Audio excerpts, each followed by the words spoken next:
So, the last time we did Derketo and Semiramis, who were extreme idolaters, witches, you might say. Today, we're doing the opposite of that.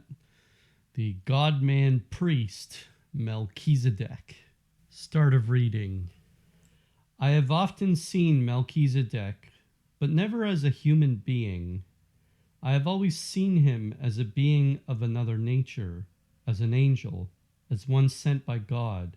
I have never at any time seen any determinate dwelling place, any home, any family, any associates connected with him. I never saw him eating, drinking, or sleeping, and never did the thought occur to me that he was a mortal. He was clothed as no priest at the time on the earth, but like the angels in the heavenly Jerusalem. His words are such as Moses, upon the command of God, afterward ordained the priestly vestments should be.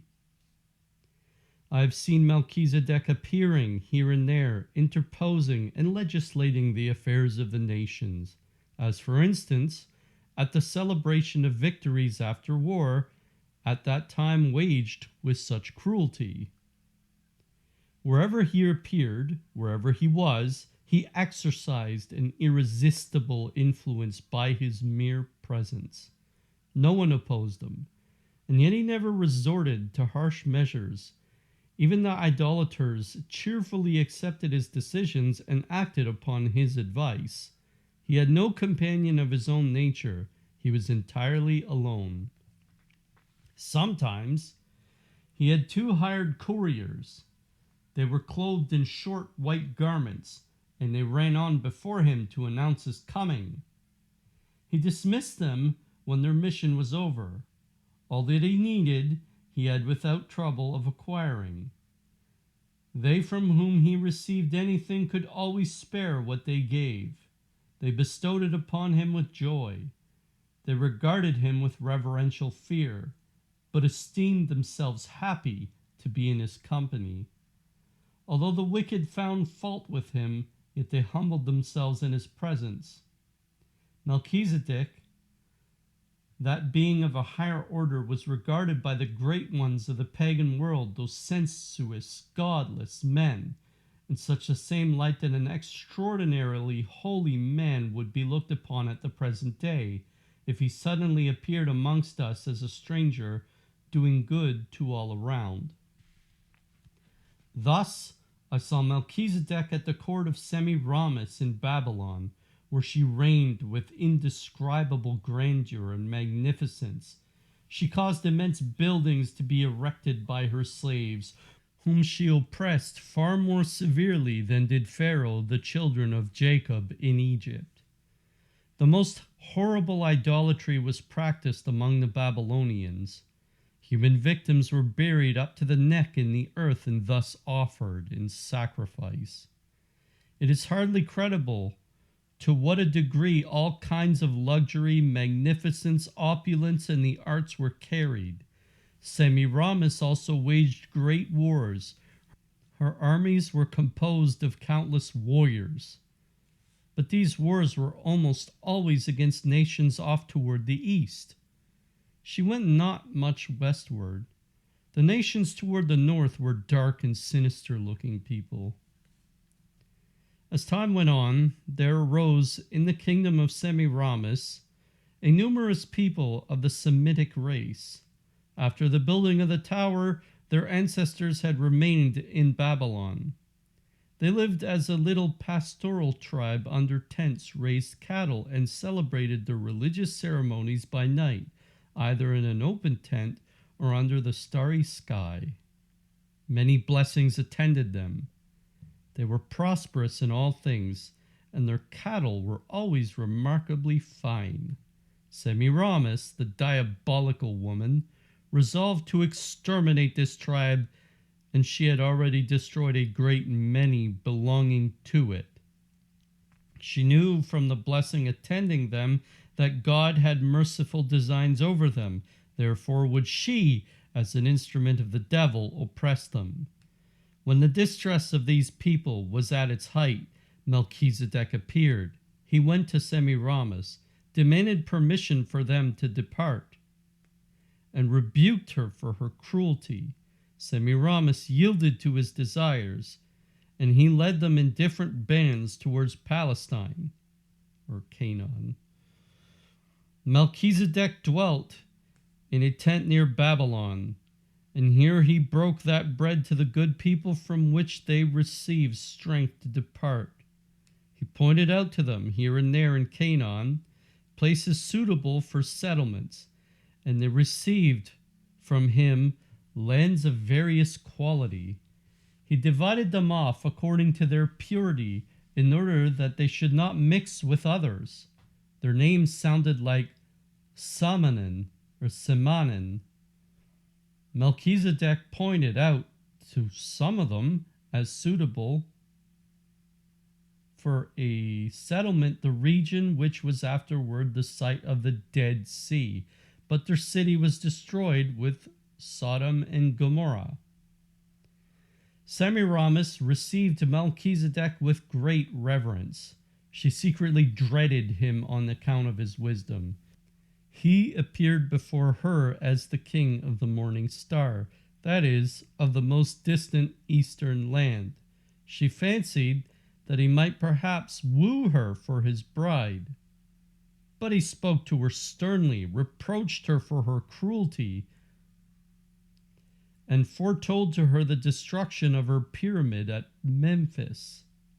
Semiramis grew speechless from terror, and I saw the punishment that fell upon her. She became like a beast. She was for a long time penned up, and they cast to her in derision grass and straw in a manger. Only one servant was faithful to her and furnished her with food. She was freed from the chastisement, but she carried on her disorders anew. She came at last to a frightful end, her intestines being torn from her body. She was aged 117 years. Melchizedek came to be regarded as a prophet, a teacher, as a being from a higher sphere, with whom all things succeeded. There were at that time, as also later, many such apparitions of beings of a higher order. They were to the people of that age as familiar as were the angels in Abraham's time. But diabolical apparitions also were frequent, in the same way as false prophets rose up by the side of the true. The departure of the Semitic race from Babylon bears some analogy of that to that of the Israelites from Egypt, although the former were by no means so numerous as the latter. Of the Samanenses, whom Melchizedek settled in Palestine or Canaan, I saw long before the coming of Abraham 3 men on the so-called Bread Mountain. In the neighborhood of Tabor, they lived in caves. They were of a browner complexion than Abraham and were clothed in skins. They bound a great leaf on their head to protect them from the sun. Their life, modeled on that of Enoch, was a holy one. The religion was simple, though full of mysterious signification. And they had visions and revelations which they easily interpreted. The religion taught them that God would unite himself with man, and for that union they must prepare in every possible way. They also offered sacrifice. A third part of their daily allowance they exposed to the sun, either to be consumed by it or, perhaps, for the benefit of other needy creatures. For the latter was the case I also saw. These people lived quite solitary, apart from the rest of the inhabitants of the country. The latter were not yet numerous and lived scattered here and there in abodes built in the style of fortified tent cities, or shanty towns. Sorry. I saw those 3 men going through the country, digging walls, cutting down forests, and laying the foundations of subsequent cities. I saw them driving the evil spirits from the air around whole regions and banishing them to other places, to poor, swampy, foggy districts. I saw again the wicked spirits prefer such wretched abodes. I often saw these men wrestling with them. At first I wondered how cities could arise where they laid stones which so soon became overgrown, and then I had another vision in which I was shown a number of places built on these sites. For instance, Saphat, Bethsaida, Nazareth, where those three men worked on the spot upon which afterwards stood the house in which the angel delivered the message to Mary. Gath-Hepher, Sepphoris in the region near Nazareth where Anne's house afterwards stood. Megiddo, Nain, Anon, the caves of Bethlehem and Hebron. I also saw them founding Michmethath and many other places that I have now forgotten. I saw them every month assembling on this mountain where Melchizedek broke a large four-cornered loaf, 3 feet square perhaps, and tolerably thick, into numerous little pieces which he divided among them. The loaf was of a brownish color, and had been baked in the ashes. I saw that Melchizedek always went to them without a companion. Sometimes he bore the loaf quite lightly, as if it merely floated above his hand. And again, when he drew near to the mountain, I saw it as a weight upon his shoulders. I think he took this precaution on approaching them, and that they might look upon him as merely a man. Still they met him with great reverence, prostrating before him. He taught them how to plant vines on Tabor. He also gave them all kinds of seeds, which they scattered in many parts of the country, and which now grow wild there. I saw these people every day cutting a piece off the loaf with the brown spades they used to work. They also ate birds, which flew toward them in great numbers. They had festival days, and they were familiar with the stars. They celebrated the 8th day with prayer and sacrifice. Also some days in the course of the year, I saw them making numerous roads through the still wild country to the places where they had laid foundations, dug wells, and sowed seed. This they did that the people coming after them might, by following these roads, make settlements near the wells and fertile places prepared for them. I saw these 3 men often surrounded while at work by crowds of evil spirits, whom they could see. I saw these spirits, by prayer and the word of command, banished to swampy wastes. They departed instantly, and the men went quietly on with their work, clearing and purifying. They made roads to Cana, to Megiddo, to Nain, and in this way they prepared the birthplace of most of the prophets. They laid the foundations of Abel Meholah and Dothan, and dug out the beautiful baths at Bethulia. Melchizedek still scoured the country alone, and as a stranger, no one knew where he lived. The 3 Samanenses were old, but still very active. On the side of the Dead Sea and in Judea, cities already existed. There were some further north, but none as yet in the central regions. The Samanenses dug their own graves and sometimes stretched themselves in them. One made his near Hebron, another on Tabor, and the third in the caves not far from Saphat. They were, in a certain sense, for Abraham what John was for Jesus. They purified the country. They prepared the land and the ways. They sowed good fruit, and they brought water for the leader of God's people. But John prepared the heart for penance and for a second birth in Jesus Christ. The Samanenses did for Israel what John did for the church. I've seen such men in other places also, where they had also been introduced by Melchizedek. I often saw Melchizedek as he appeared in Palestine long before the time of Semiramis and Abraham, when the country was still a wilderness. He seemed to be laying it out, marking off and preparing certain districts. I saw him entirely alone, and I thought, what is this man doing here so early? There is not a human being in this place. I saw him near a mountain, boring a well. It was the source of the Jordan. He had a long, fine instrument which, like a ray of light, pierced the mountain's side. I saw him, in the same way, opening fountains in different parts of the earth. In those early times, that is, before the deluge, I never saw the rivers gushing forth and flowing as they do now, but I saw volumes of water pouring down from a high mountain in the east. Melchizedek took a possession of many parts of Palestine or Canaan by marking them off. He measured off the site for the pool of Bethesda, and long before Jerusalem existed, he laid a stone where the temple was to stand.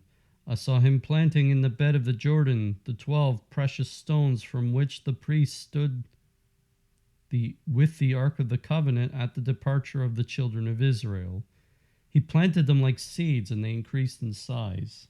I always saw Melchizedek alone, save when he had to busy himself with the uniting, the separating, or the guiding of nations and families. I saw that Melchizedek built a castle at Salem, but it was rather a tent with galleries and steps around it, like the castle of Menzer in Arabia.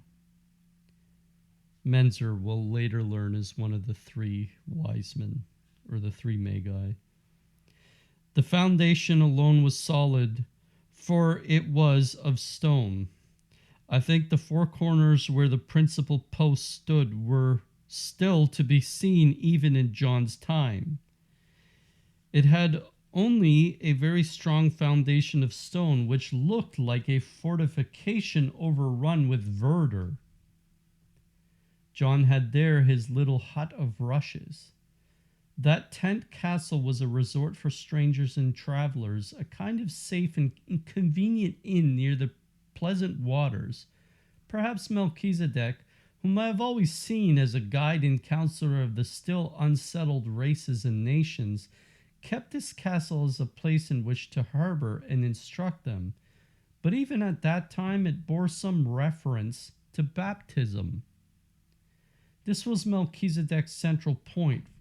From it he started on his journeys to lay out Jerusalem, to visit Abraham, to go elsewhere. Here also he gathered together and distributed families and peoples who settled in various places.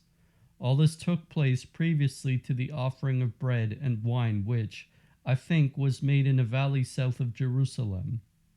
Melchizedek built Salem before he built Jerusalem. Wherever he labored and constructed, he seemed to be laying the foundation of a future grace, to be drawing attention to that particular place, to be beginning something that would be perfected in the future. Melchizedek belongs to the choir of angels that are set over countries and nations, that brought messages to Abraham and the other patriarchs. They stand opposite the archangels Michael, Gabriel, and Raphael. End of reading. All right, so some notes. First note, so whatever Melchizedek was is a mystery to basically everyone. He's mentioned a whole one time in Genesis as a direct reference, and that's when he gave Abraham the bread and the wine, and Abraham gave him his tithes. And in this Samanenses gave a third of their property. Abraham gave 1/10. Here's something to note. In Mystical City of God, Anne and Joachim, St. Anne and St. Joachim, gave a third of everything they made gave it away to the poor and whatnot. So, interesting parallel there. So anyways, in Mystical City of God, I checked it. Melchizedek's only mentioned in terms of his order, never as a person. So we get basically our most detailed description from Anne Catherine. Next note. For what it's worth, as she said, people openly communicated with demons and angels. Then, rather than having personal apparitions, although she called them apparitions, but it was obviously a lot clearer to them. Like there were shared apparitions maybe, because we just look at the events of Sodom where they all saw the angels. That was, I mean, they were there. And they were corporeally or temporally there. And this is all a mystery. Some people are actually given the gift to be able to see spirits and communicate with them openly, as the people of this time did. It's a rare gift. It exists. St. Gemma Galgani, St. Padre Pio openly interlocuted with their angels, their guardian angels, as did Anne Catherine herself, because she said, when I did the Torch the Protestants video, she said that her spirit guardian was imploring her to press upon the poet to change his faith, to question his faith in Protestant Christianity. Anyway, Father Chad Ripperger also has references from his experience to people who actually can see angels and whatnot.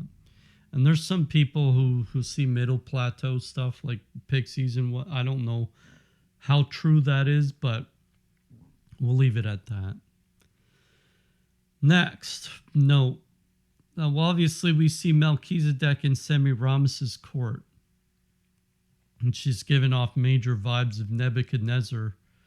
And at the same time, Jezebel, who dominated Ahab. Obviously, these were idolaters. Like they're the idolaters with extreme power. They're antichrists. Basically abominations that make desolate. But Nebuchadnezzar also went nuts. And he had to be penned. Like he went wild like an animal. He had to be penned as Semiramis did. And so Melchizedek ended up playing the role of Mordecai in Esther. Mordecai was also an advisor to the king of Persia and Esther. That's how he got introduced to Esther. She was Mordecai's cousin. The prophet Daniel to Nebuchadnezzar, obviously, was a parallel. And in some ways, Moses to Egypt, to Pharaoh. Because Moses was rivaling against Pharaoh's court sorcerers. So, but then we also see this dynamic when it comes to the prophet Samuel and King Saul, when King Saul oversteps his boundaries, and the prophet Nathan and King David, when King David sins with Bathsheba. So, one regards material affairs, that is the kings, and the other obviously sees to mystical affairs, that is the prophets. And this dynamics is extremely important for any Catholic to know, because it tells us the difference between a priesthood, like the Vatican, the Pope who crowns the emperor, right? The emperor sees to the material affairs. Pope sees to mystical affairs. We have to keep this in mind when studying the Vatican, because they should be seeing to mystical affairs, but they like to jump on geopolitical affairs, like quote-unquote climate change, and a desired federalist state, as they would call it. Next note, Semitic race, the race of Shem versus the races of Ham and Japheth. I looked up maps this weekend of whom they consider to be part of that. What races?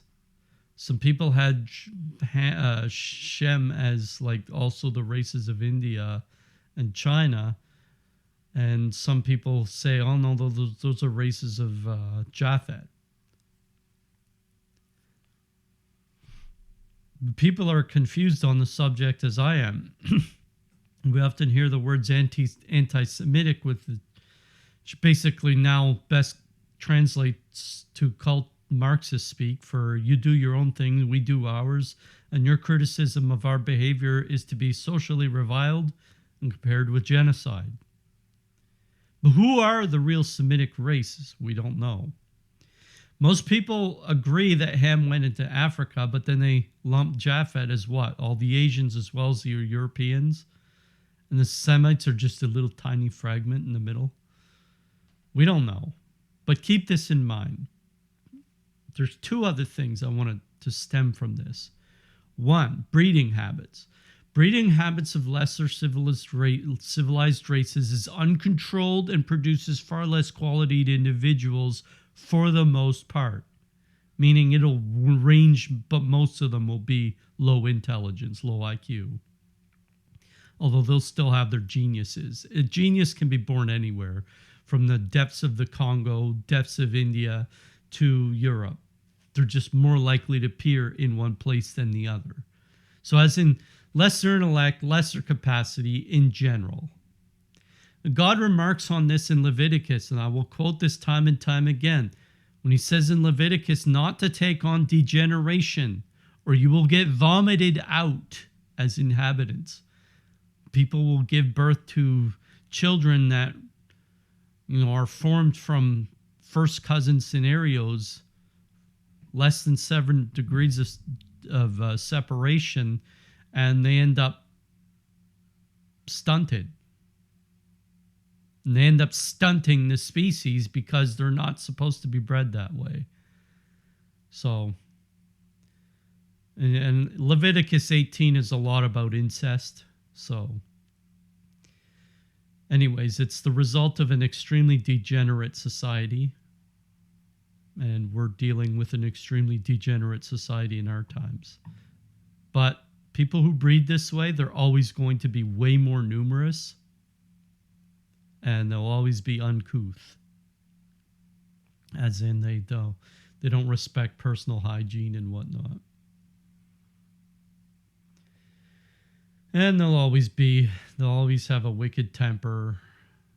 They tend to have a wicked temper. We look at the religion of Islam. You look at where Islam rules, and it tends to be over these types of people who are just perennially pissed off. Next note. Well, this is the second stem. I said, first of all, the breeding habits. The second we should understand, and we have to read the New Testament for this one, is now that the Messiah has come, we don't really distinguish people by Shem, Ham, and Japheth anymore, because Christ transforms all civilizations. This is basically the message of John 4, where even the Samaritans, who are a Shemite, but they were mixed with others, because that's the whole point of being Samaritan, is you were mixed with the Assyrians, the Babylonians, the Canaanites, the Moabites, and all that. The Philistines, the ones that came before and after the Assyrians. Anyways, when you're mixing all of them, they became the Samaritans, and that's why the Jews reviled them. And in some ways, they were right. We look at old Genesis. Abraham didn't want Isaac courting with, the local trailer trash of Canaan. He wanted him to go get an Aramean girl out east. So, which was near Babylon, where, as she said, the Semite races still lived as a fragment between the four rivers, where it's now Iraq, between the four rivers. You went up river a little bit, and there you would find the Semites. Anyways, John the Baptist said, "And think not to say within yourselves, we have Abraham as our father, for I tell you that God is able of these stones to raise up children to Abraham." Okay, the second thing is the Jews tried to point out, well, we're children of Abraham, and John said to them, before Abraham was, I am, and told them at the same time that they were actually sons, mystical sons of Belial. Now, he was talking in a mystical sense, they're talking in a material sense, but their care for the material realm means that they are sons of Belial. And that if they cared about the mystical realm, they'd have listened to Jesus Christ. But we're more to be identified with our spirit than our flesh. So when the whole race thing comes into comes into the conversation, it's all moot. Other than when studying men for generalizations and figuring out their capacities. We still have to sort ourselves out intelligently. Just like when we're breeding animals, we give them more order, more structure than we give ourselves. We should be giving ourselves not just as much structure as we give animals, but even more. We should be more careful about how to remain civilized, but we're not. We actually treat ourselves with the least dignity of all races, of all animals. Other than maybe bugs. We just crush bugs. So anyways, a lot of Semites will be shocked if they get to heaven that many people of the tribes of Ham will rank above them. So, although if they go to heaven, they won't care about these things. Next note, Samanenses are obviously like three precursors. She talks about three of them in particular. Anyways, they were going out and surveying Canaan or Palestine and marking off cities, digging up wells and whatnot. So God sends out messengers ahead of them like John the Baptist. We also look at Genesis 18:19 where God judges Sodom. We contrast that when God sent angels to Abraham. He commanded his wife Sarah to serve them and comfort them and give them hospitality. Oh, look, we got great guests here. But when he sent them into Sodom, hey, we want to rape them. Well, yes, Sodom wanted to subjugate them on account of their beauty. They were inhospitable because they were degenerate. Don't let the fools confuse you there. It's not just because they were inhospitable. Part of their inhospitality is their degeneration. So and that's the dominant point. The moral degeneration of Sodom, the homosexuality and all the other stuff you'll read about in Leviticus 18, the incest, turned them in what you would call a useless and contorted people, much like the world we currently live. Many of those people are torn and contorted. And those who are enraptured by their settings, and we have many quote-unquote civilized people enraptured by the things of this world that care only about politics or the things beneath that, popularity, politics, being rich and whatnot. And then you have people who actually have a mystical sense, who care about God, care about truth, goodness, virtue. So God surveys things in his own way, and how we treat his messengers is how he'll end up treating us. Keep that in mind. And I'm sure we're going to get tested soon. Now, last note, short one. Salem means peace. Jerusalem means, I guess, in awe of peace. So, just handy info. Ave Maria.